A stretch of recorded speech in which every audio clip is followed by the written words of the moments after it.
Everybody. I'm going to be giving a talk this morning on embracing the unknown with the UX Toolkit. So if you're expecting something else, now would be a nice time to duck out. Otherwise, we're going to get started. A little bit about me. I'm the Director of Design and UX at Kalamuna, so I manage the design and content strategy team there.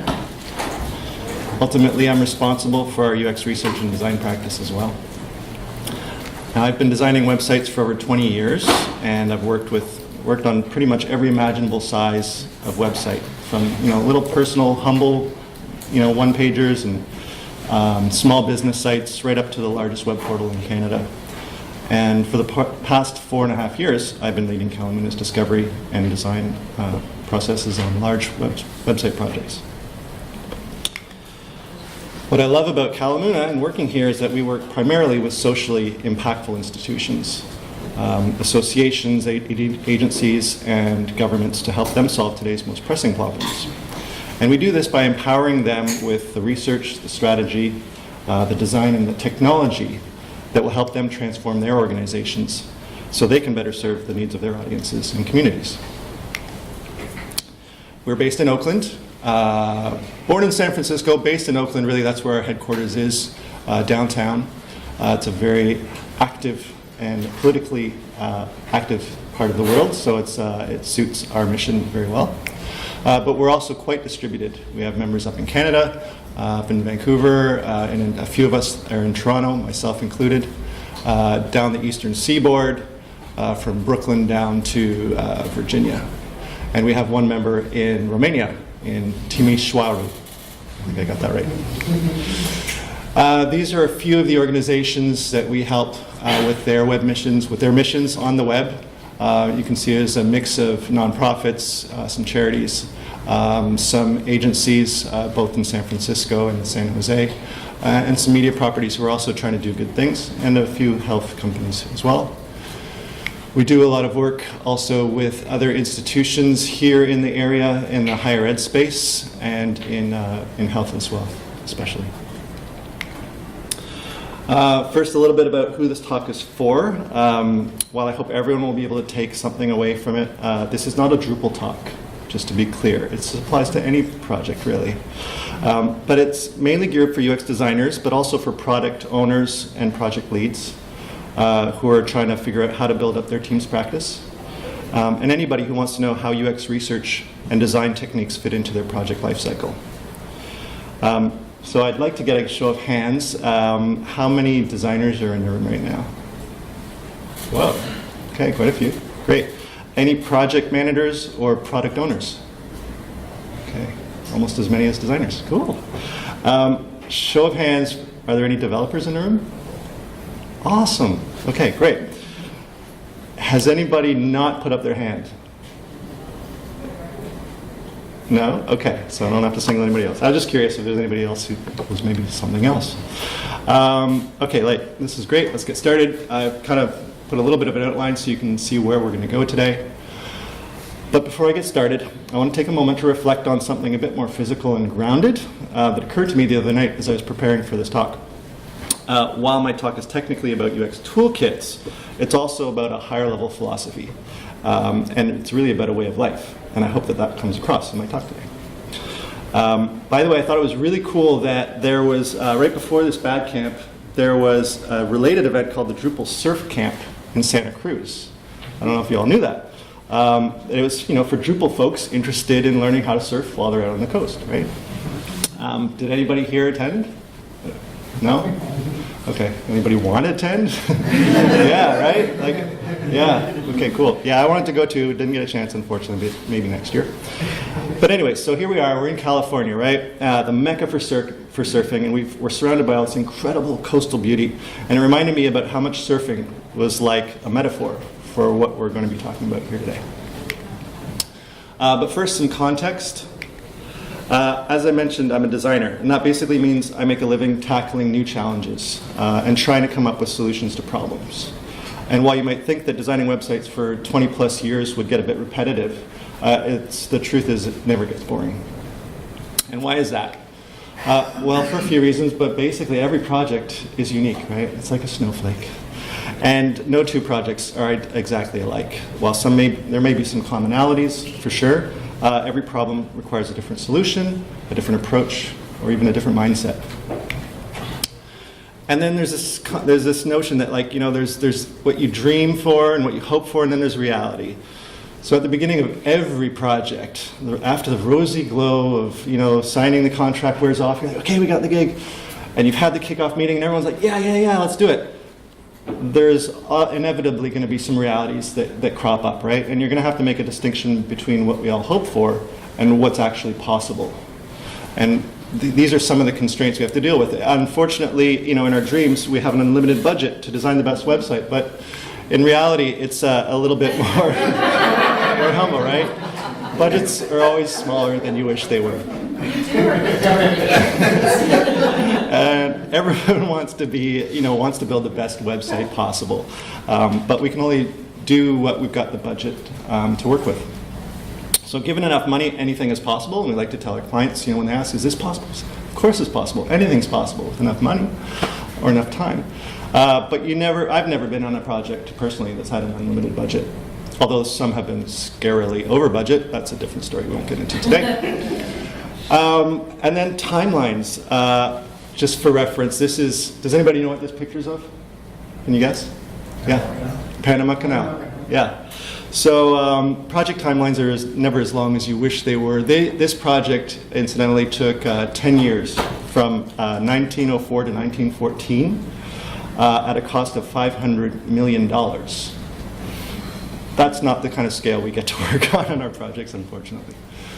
And then there's this other thing that you have to accept in projects, and that is that clients and stakeholders, and even team members, aren't always going to be available when you need them, right? Reality is people get sick. They're going to have to deal with family emergencies. They might leave for another job in the middle of the project, or somebody new might come in. Surprise, we have a new marketing director and they want to change everything.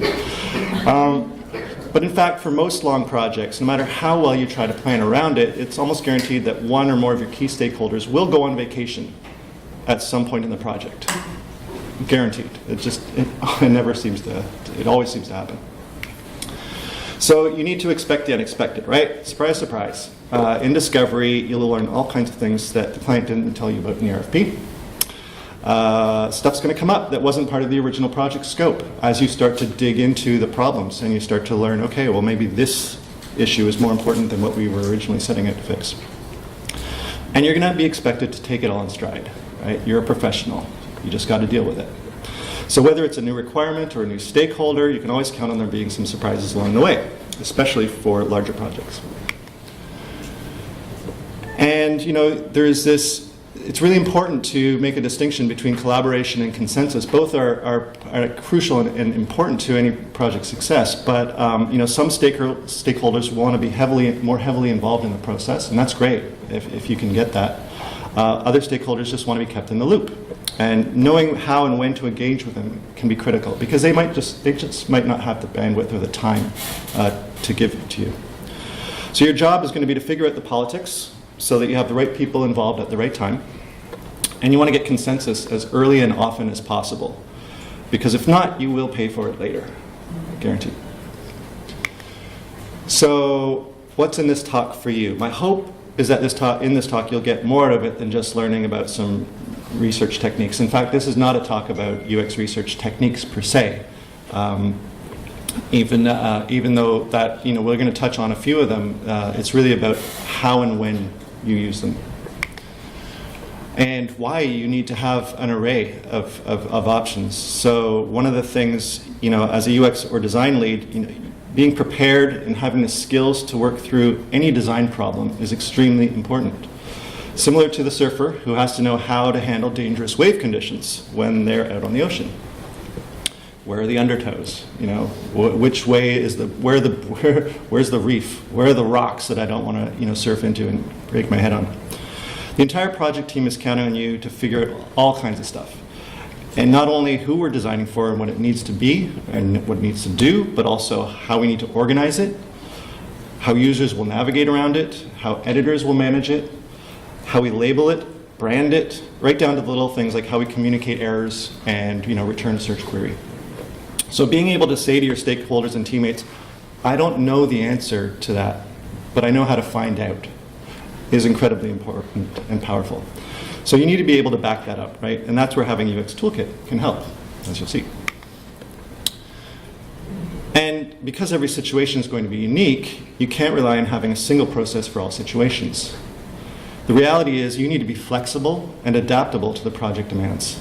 And that means having multiple ways of solving similar problems. The same exercises just won't apply in every situation.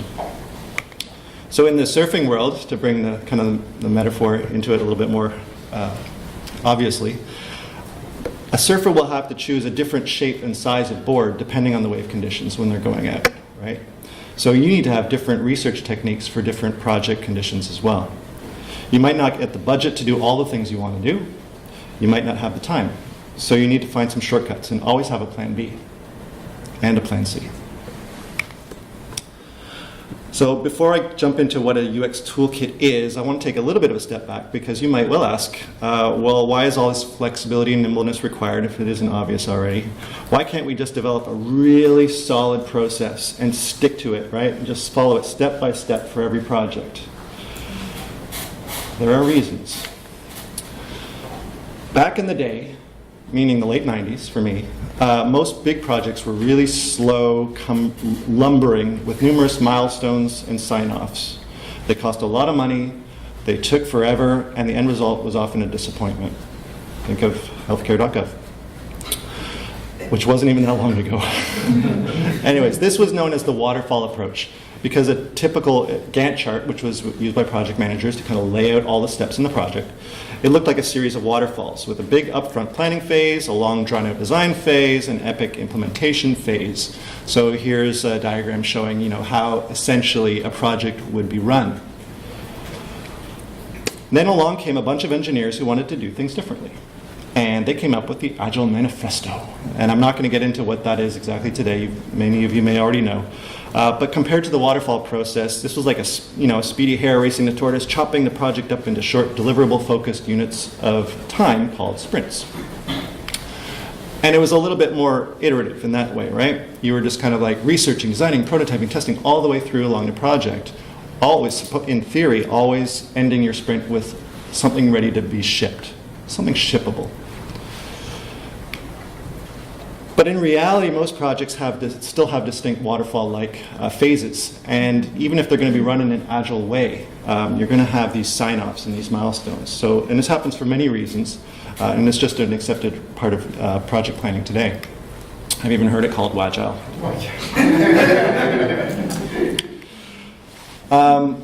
This is an illustration of the Stanford D School, the design school's design thinking model. And it breaks the project down like this, right? So you have your bigger phases, like where you try to understand the problem, and you try to create something to solve that problem, and then deliver it. And it's still broken up into these little slices, right? First, empathy, where you develop empathy for the user in the org. That's like your discovery, your initial research. Then you're defining and prioritizing the right problem. So this is where you're zeroing on your user stories and prioritizing, okay, what do we need to focus on? Then you're going to ideate, which is sketching it out, trying to come up with some ideas that might work. Throwing a whole bunch of things at the wall. But what are you going to go with? Which direction are you going to take? Well, then you prototype something.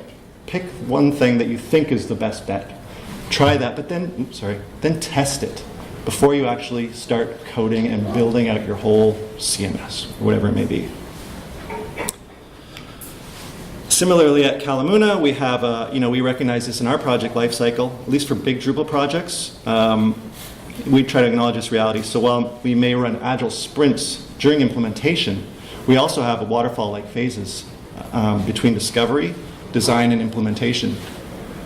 The big difference between this and the traditional enterprise waterfall process is that we're actually researching and testing and validating our assumptions throughout the project and even after we launch. Okay, so with all this in mind, there comes a time when you realize you can't get by with a single repeatable process, right? What you need is an arsenal of tools and techniques to conquer any project that might come along. So what am I actually talking about when I refer to a UX toolkit, and why? So, some projects might be smaller or a little bit more relaxed, allowing for a more prolonged discovery phase. Other projects might be big and gnarly and require fast action and a more radical approach. So first, some additional context. What is it not? I want to make sure that there's no confusion, because if you look up UX Toolkit on DuckDuckGo or Google, you will encounter all kinds of things that I'm not talking about, but that have great SEO. A UX Toolkit is not a suite of software from Adobe or Microsoft. It's not a component library or design system from Shopify for building great e-commerce websites. And it's not a box of sticky notes and Sharpies, though we do use those a lot. It's more like a recipe book, right? In that you're going to have different recipes that you can follow depending on what ingredients you have, the amount of time you have, and the number of people you're looking to serve. In a similar way, it's like a playbook for football or other sports, in that you'll have different plays that you want to run depending on the situation, where you are in the game, and what players you have on the field. Ultimately, it's your go-to bag of tricks for tackling any situation that may come up on a project. And just for the record, there are a ton of UX research and design techniques that you can choose from, depending on your use case. This is a photo of a slide from a conference I was at not too long ago up in Canada called Flexible. Dr. Abby Goodrum, she's a UX researcher and also a professor at the University of Waterloo. And she presented 100 UX research techniques in 15 minutes, sung as a blues song. It was great. But this just illustrates how many options there are. So, okay, hopefully my analogies have made some sense, but what does this look like in practical terms? Here's an example from, it's a matrix of UX techniques published by the UX for Life Sciences group that basically a bunch of designers and researchers who work in the medical and pharmaceutical industry. They got together to try and put together a little bit of a container around like what things they should all be doing when they set out on a project. And it clearly shows what activities or techniques to apply depending on what you're trying to figure out and what phase of the project you're in. This is another example from a company called Handrail. They make UX research software for gathering qualitative data and gleaning insights from your interviews. And it too breaks down the different activities you can conduct based on where you are in the project, and has really great links to detailed information about each technique. And here's another example from the University of Toronto's library team. They put together an entire Confluence wiki describing their recommended approach, and they made this available to the university at large. It has some really great context as well to explain how the techniques kind of ladder up to the different elements of UX, as seen in this diagram on the right. And they've made it available to the public, as well as the school. And here's a little bit of a snapshot of how they've got it organized. Again, really simple in this case. It's just like it's a table that breaks down, your different design processes on the left-hand column, what elements it involves in terms of that UX elements diagram from the previous slide, and then the different methods you might apply at those phases in the project. And again, links out to more detailed descriptions of what those all are. So this is really helpful for somebody who's kind of new to the scene or new to the group, who's been tasked with doing some research or designing a new website.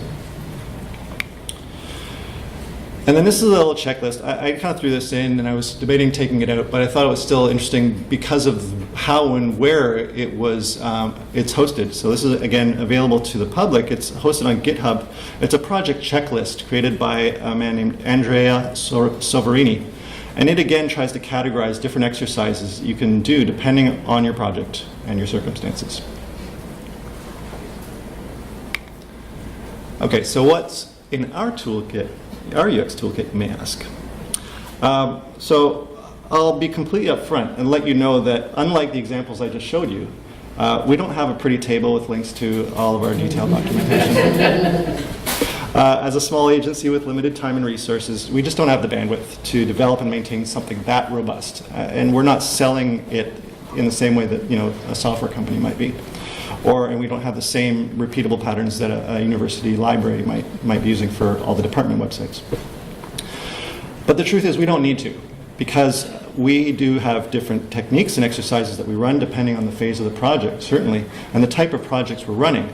And we have our go-to templates, our scripts, and we're constantly updating and refining them. So I will share with you a short list of some, but not all, of the techniques we use in the discovery phase. So these are just a few, but not all of the things that we'll do. And depending on the project, we might, for a smaller budget project, we might just do a handful of these activities. But if it's a larger project, we might do a few more. I don't think we've ever done a project where we've done them all yet, just due to those constraints I mentioned earlier. But we have our go-tos depending on the project. Now, when you get in the design phase, again, there are more opportunities to do UX research. So here's a sampling of the activities we might run there, or the deliverables we'll produce. Again, not comprehensive, but a good cross-section. Right, so on a small project, we might just do a few things. And on a bigger project, we might do a few more. And we'll always, stop and think about, well, what do we need to do? Who do we have to work with? What's going to work for this project and this client or these stakeholders? And again, even during the implementation phase. Similarly, it's a shorter list. Typically, there's just a handful of things we might do while we're actually building things out. Because we've already done a lot of research. We've already done a lot of testing. We should be pretty sure about how things are going to work out. But it's always different once you have the real site kind of up and running and you're starting to ship code and actually have real responsive HTML powered by a CMS. Real quickly, yep. I'm taking a bunch of photos. Are you going to... I will be posting the slides All right, cool. after this session. I should have mentioned that earlier. Okay, so yeah, we might just do a couple of these things on a typical project, like this more technical in nature. But if it's like a marketing type of project, we might focus on these instead. So again, it's really about having the right tool for the job. Right? And knowing when to use each one. And hopefully you've gotten the idea of the benefits of having UX Toolkit by now. So you might be wondering, how can you get started? Well, you maybe already have one in the works effectively. Right? You may already be relying on a handful or suite of exercises for various situations. So in that way, you've already got something to start with. But I do want to take a moment and talk about professional integrity and ethics. UX research and UX design have been hot for a while now. And I want to put it out there that, the old adage, any research is better than no research, is actually dangerous. Doing research is super valuable and important, but there is a science and a craft to it. Every one of the techniques I mentioned can be super insightful if done well, but they can also be biased, misleading, and or detrimental to the overall success of your project if done poorly or by someone who's uninformed. So read some books, not just one book.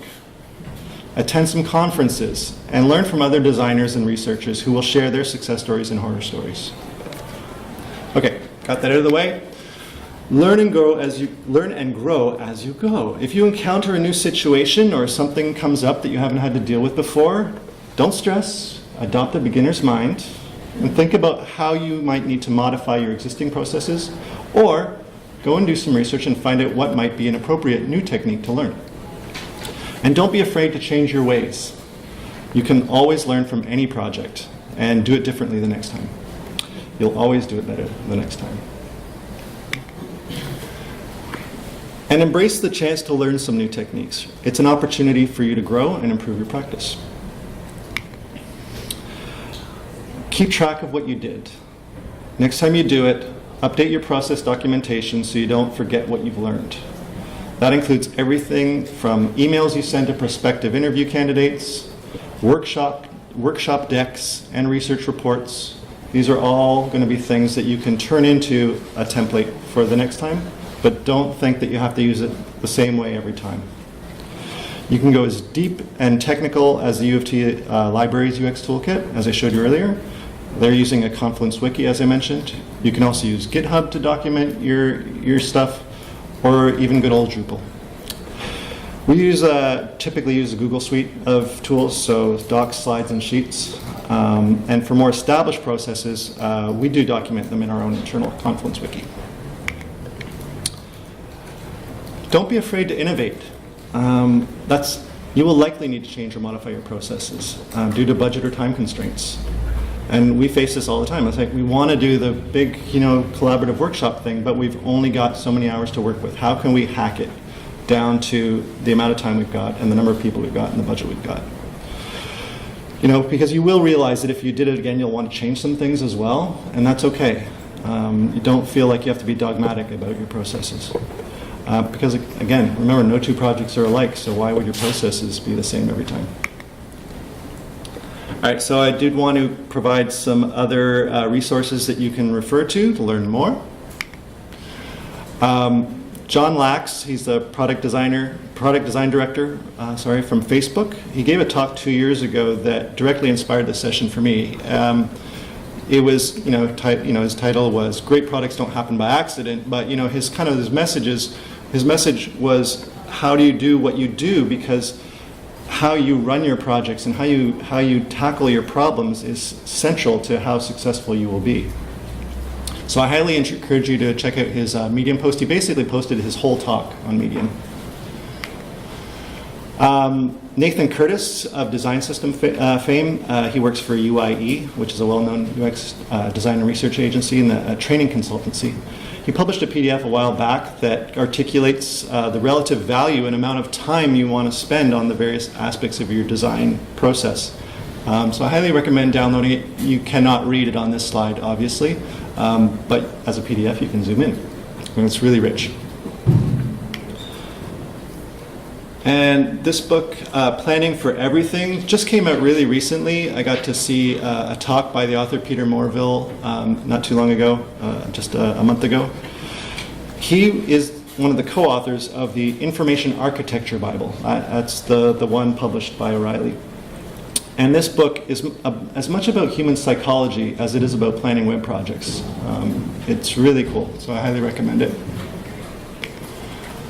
And, if you're just getting started or you're interested in learning more about UX research and design, at the very least, please read these books. And be sure to subscribe to the Nielsen Norman newsletter. That's just a wealth of information delivered to your inbox like every couple weeks, every week. So, in conclusion, I hope all this has provided some inspiration and shed some light on how a UX toolkit can help you become better at what you do, and ultimately give you the confidence and flexibility to go tackle any project that comes your way. Because life is a lot like surfing, where every project is like a wave to be surfed, and no two waves are alike. Thank you.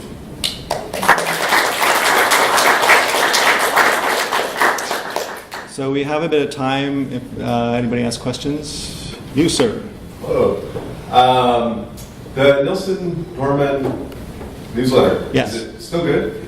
Yes. Since Jacob, it's a team doing it now, right? Yeah, it's a whole team of people. It kind of dropped off when he started dispersing it to a team. Yeah. So how is it still top quality, or I felt Yeah. it was dropping off a little bit. So. Yeah, I wouldn't say that everyone is blows my mind, Yeah. but they're still doing great research, and they're keeping up keeping on top of current innovations and design directions. So it's still very relevant.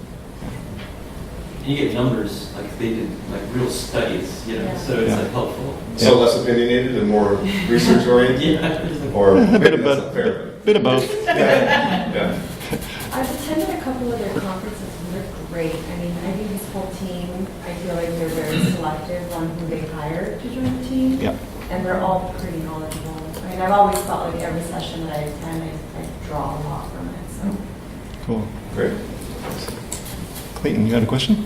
Yeah, I was curious if there was anything in y'all's toolkit that maybe you've tried for the first time recently, or maybe you just did it in a way that surprised you all, or like kind of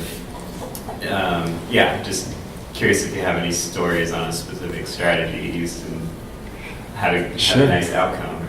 Yeah. All right. So here's one. I like to kind of talk about this one sometimes. Personas. Everyone know what personas are? Well, personas can be used differently depending on what you're using them for. There can be design personas and there can be marketing personas, depending on how you learned about them and how you learned to use them. But there's been a bit of a movement more recently to look at revisit the persona and try to take out as much of the bias as possible. So Patricia, on a project, who's here today, worked on a project a year and a half ago, where we tried this new approach called the persona scenario, and persona scenarios, rather than personas like Mary is a mom who has 2 children and uses her iPad to surf the web and just wants to get her, check out with her groceries as quickly as possible, which is rife with bias. So persona scenarios take out the gender, they take out the age, they take out the race, they take those elements that might color the team's interpretation of that user's needs, and instead focus on the actual needs that could apply to anyone at any age, or any race, any background, or any economic income bracket, because do those things really matter? And that was eye-opening for us, and the client was really keen to adopt that model as well, because for them, this was for a utility, and they have a huge and diverse customer base. We couldn't possibly create personas to capture all the different types of people in their constituency. So by focusing on these scenarios, we were able to identify just a handful of really distinctive use cases that could apply to any one of their customers. Cool. Yeah. Thanks. So, but I mean, isn't there a time and place for those biases, like maybe later on as the product or project evolves, where you start to now need to cater to very specific biases, if you will, personas that might, from a UX perspective or even just a functional perspective. I get what you're saying, because I've definitely gone down that path where it's like, okay, we are getting way too detailed on these personas, and we really have to take a step back and develop this feature for a broader audience. But I feel like as a product evolves, like there is a time and place for that. Like, I work currently in the fitness space, so like the female persona is very different from the male persona in that space. So there's things that we want to cater to in that regard, right? So your question, for those who may not have heard, is there a time and a place for bias in a persona, or I guess more demographic information in a persona? And absolutely. As I mentioned earlier, marketing personas really need that. It makes a lot of sense. You're not going to market feminine hygiene products the same way that you're going to market how can I walk out of this stereotype? So different things for different people, right? It depends on the product you're selling. If it's a product, it depends on the audience, because you do want to have that at times for certain circumstances, certain projects. So the example I gave with regards to the persona scenarios was for a public utility. They get water to people's houses. So that it didn't apply in that case. But for certain products and certain clients that we work with, absolutely it's important. It depends. And that's kind of like the theme of the talk, right? It depends. Yes. I guess just to speak to your questions, I think there's a difference, right? Like, it's one thing to use demographic information and again, the marketing versus the user research, but the operative word is bias, right? So I'm going to go a little more polemic and just say no, because the example he gave, not the example he gave, but an example that often comes up, for example, is moms are not technically savvy. And that's just not true, right? And it's definitely not true as the society in general becomes more technically savvy. And there's just like the danger that like what we consider common sense or like folk knowledge can often just be really kind of grounded on stuff that we're not even cognizant of, but really is biased in a way that is not productive, like it doesn't benefit the goal, which is to make it work for broad swaths.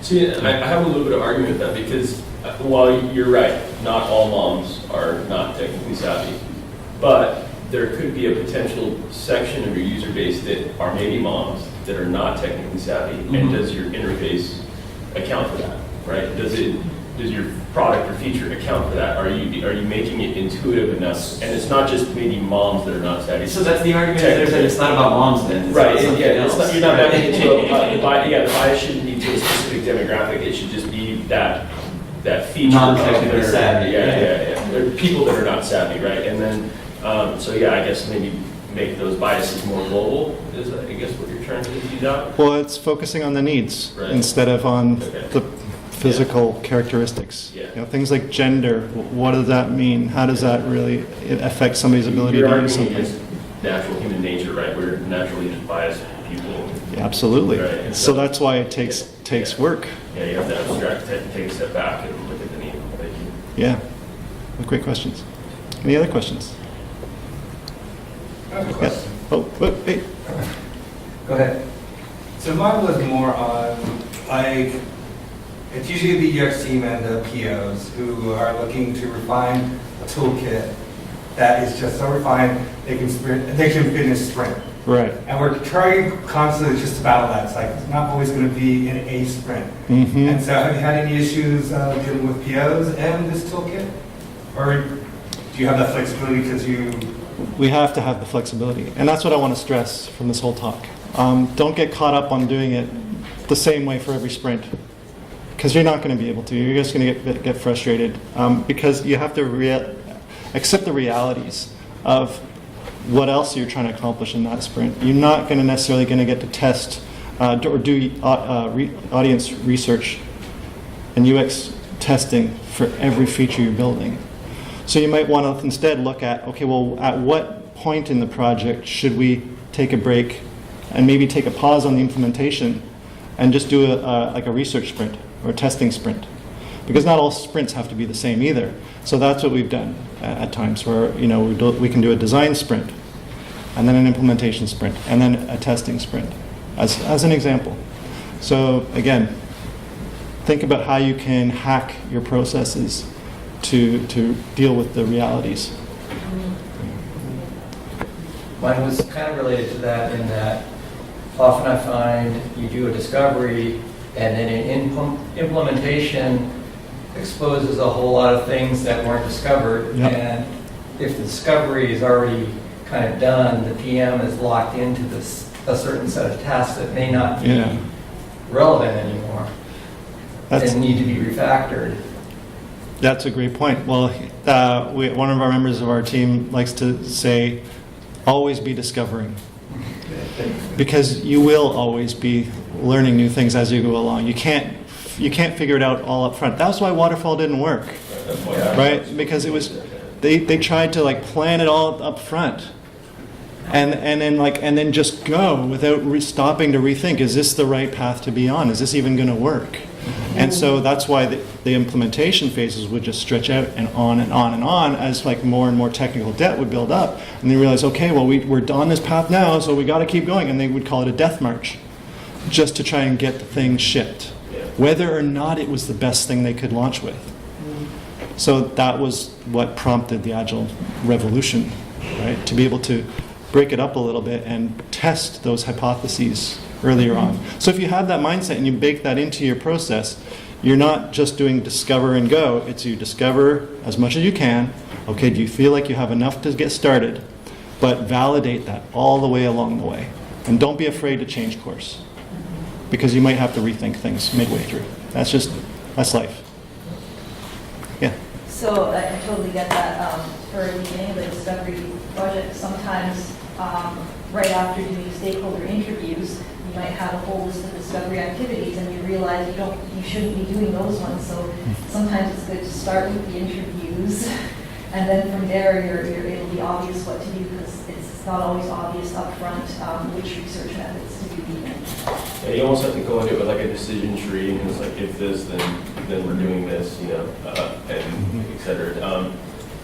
Yeah, I think, you know, because I've worked with a lot of big agencies. I worked with Acquia for a number of years, and my job was to kind of work with agencies, and help them communicate with customers. A lot of times I got brought in because there was a communication problem or the breakdown in the project. And I can't tell you how many times we're projects it was like they were just following a template, and it was like, you guys kind of screwed up early on. You should have, you know, stopped asking those questions and started asking these questions to tease this stuff out. And yeah, discovery is an art form. It's one of those things we have to. It is. You have to be so nimble. And oftentimes, you know, when a proposal is put forth and accepted, like, okay, these are the things we're going to do for you on your project. Doesn't it sound great? Yeah, I can't wait to do all those things with you. Then you get the project started, and you get into stakeholder interviews as an example, and it's not going to be 3 stakeholder interviews like you budgeted for. It's actually going to be 12 now. So instead of having 3 hours or 4 hours, you're going to burn through 18, and it's like, okay, now we don't have enough time to do all these other things. So what are we going to do instead? And how can we pinpoint, you know, and be effective with the money we've got? Well, it's one of those things where when I would come into these situations and I would realize that a lot of people don't really understand the Agile workflow, I would force everybody to read Jeff Sutherland's Scrum book. I would just say, hey, do you understand Agile?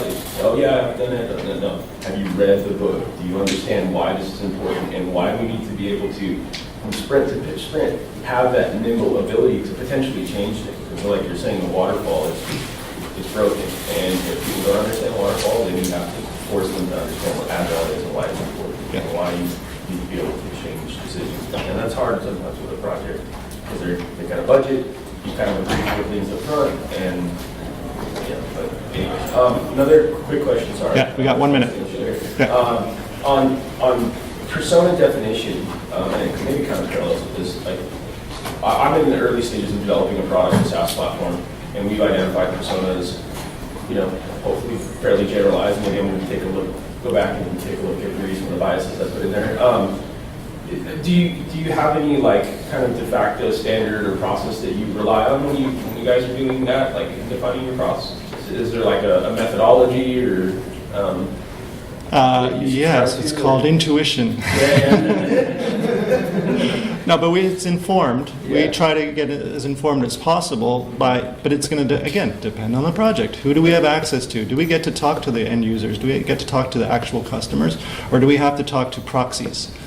Whether they're the stakeholders themselves, whether they are, like for example, one client we worked with in the medical space, we could not talk to their customers. Right. We were instead able to talk to the clinicians who work and the counselors who work with them every day.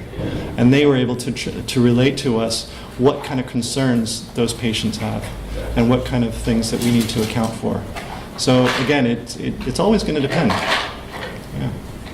Yeah. Could you describe this type of project and hours back that you run in all phases, or Okay, so how do we? Because you don't have all discovery and the beginning of the project. You discover in each phase, and how to salesperson, how sell. So how do we sell these kind of projects? That depends too. Depends on the RFP sometimes, because that will dictate how much we have to define up front. If we can, we'll just sell a discovery project and just do the discovery first and then do another proposal once we have more information and better understanding for the rest of the project. All of the biggest projects I've ever been involved in have done just that. They've sold a specific discovery package to see if they even want to engage with the customer. And but sometimes you don't get to do that. You have to just hope that your estimations are going to cover it, but you have to communicate and be clear and transparent that it might change when you actually get started. And be open to dialogue and collaborate with your stakeholders to say, okay, we're not going to do what we said we were going to do because it doesn't actually make as much sense, or we don't have as much time as we thought we might have, or we don't have as much budget as we hoped because we want to do this now instead. So let's work together on rejigging our project and adapt to the conditions. That's really the best thing I think you can do, my best advice. Well, thank you everyone. I think we're out of time. I just want to make sure.